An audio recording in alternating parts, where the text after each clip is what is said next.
Hi, I'm David Fleming from the Disciples Ignited YouTube channel, where we're focused on Jesus, advancing his kingdom, and preparing his disciples. Now, this is going to be the last of our video series on the Apostle Paul, his life and ministry.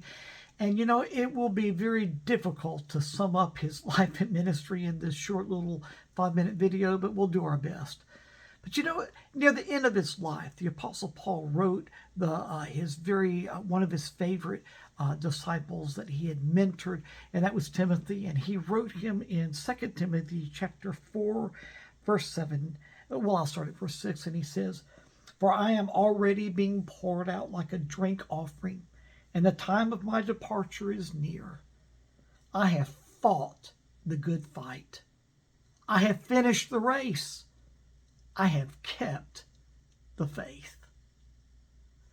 You know, would that we would all be able to give such a testimony right before we're to be with the Lord, that we have run the race well. Well, what kind of race did Paul run?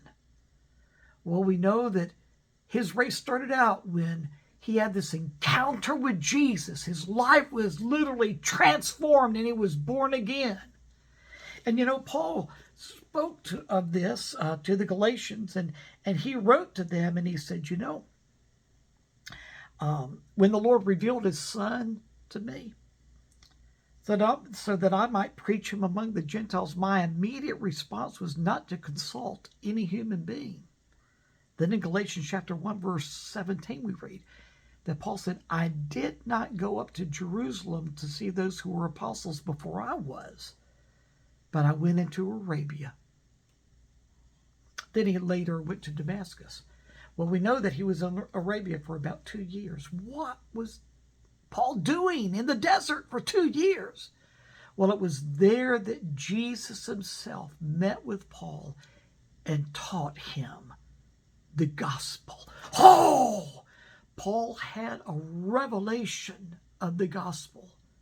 That it was there that he began to understand that it is not by good works or keeping the law or being devoted to the prophets that anybody would earn merit with God. Oh, no. Salvation was by God's grace through faith in Jesus alone. That's why Paul was so devoted to that gospel. It had been given to him by revelation from Jesus himself. So that marked the rest of his ministry. A preaching of the gospel that was by faith in Jesus.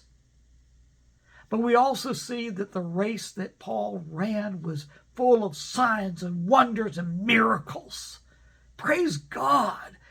That enabled Paul to gain the attention of nations in order that he could speak into their hearts the one that loved them so, Jesus, the King of Kings, the Lord of Lords. Paul's ministry was also one of suffering. He said he had written to the Philippians, and he said, "I want to know Christ.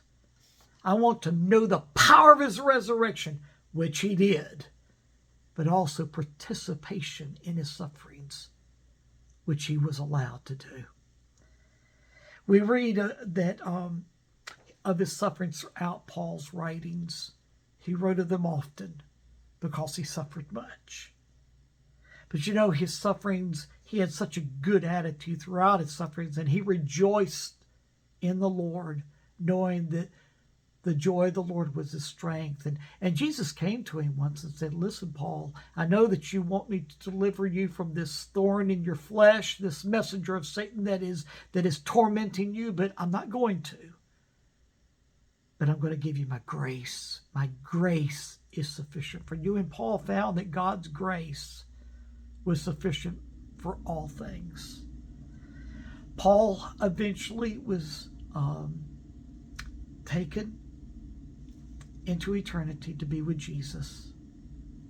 But you know, he had run his race well, full of power, enduring suffering, but all because he had been given a revelation of Jesus. May that revelation be given to you and me also.